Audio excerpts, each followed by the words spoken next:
મિત્રો, માનનીય વરિષ્ઠોના આશીર્વાદનો તો આપણા માટે ખૂબ જરૂરી છે. તો હું અહીંથી જે પ્રમાણે નામ બોલીશ એ માનનીય વરિષ્ઠો 2 મિનિટના વક્તવ્ય આપી અને કાર્યક્રમની શોભામાં વધારો કરશે. સૌપ્રથમ હું વિનંતી કરીશ ભક્તિદાસ પટેલને.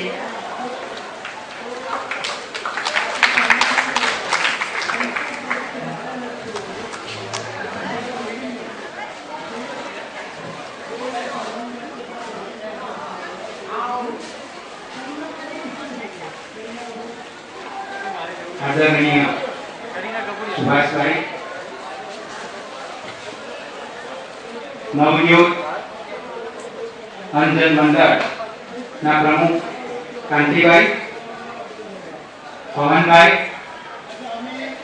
दीपक भाई, पधारे महानुभाव, कॉलेज ना विद्यार्थी मित्रों, अंजन मंडल संस्था मित्रों तथा राइटर तरीके જેમને બહુ મોટું યોગદાન આપ્યું એવા રાઇટર તરીકે રહેલા મિત્રો,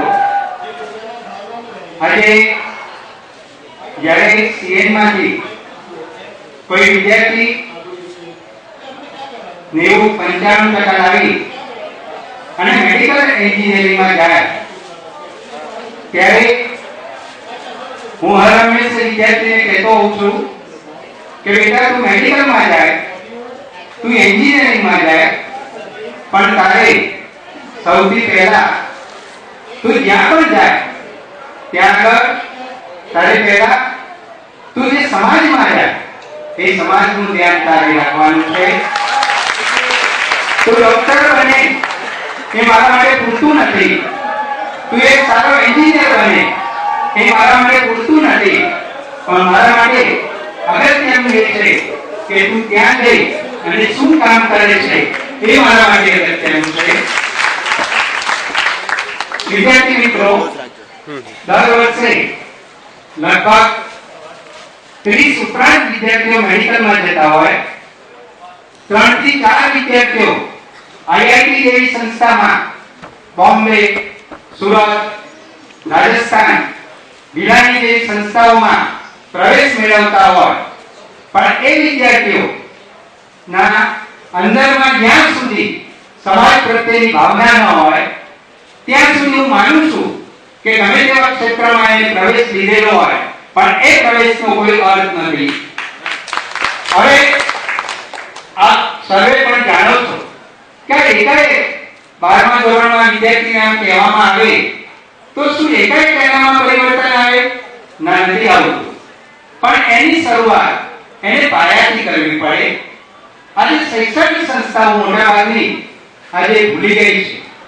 આજે સમાજમાં એવા વર્ગો છે કે જ્યાં એવા વર્ગોમાં જવાની, એવા વર્ગોમાં પ્રત્યેક બાળકને થોડું જ્ઞાન થાય, એવા વર્ગો પ્રત્યે સદભાવના બાળકમાં કેળવાય એ કરવાની જવાબદારી આજે શૈક્ષણિક સંસ્થાઓની છે.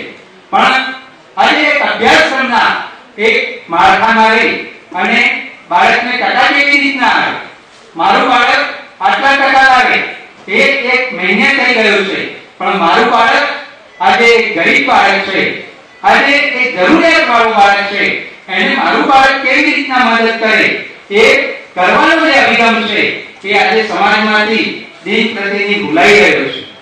આજે પરિસ્થિતિ એવી છે કે વિદ્યાર્થી મિત્રો, જ્યારે મારે ત્યાં 6થા ધોરણમાં વિદ્યાર્થી આવે ત્યારે મેં બહુ સરસ એક પ્રયોગ કર્યો છે કે બાળકમાં એક બીજા બાળકને, પોતાની સાથીના બાળકને એ પોતે કેવી રીતના મદદ કરી શકે. હવે મારે ત્યાં એટલું સારું છે કે સારા ઘરના બાળકોની સાથે ગરીબ ઘરમાંથી આવતા બાળકોનું પણ પૂરતું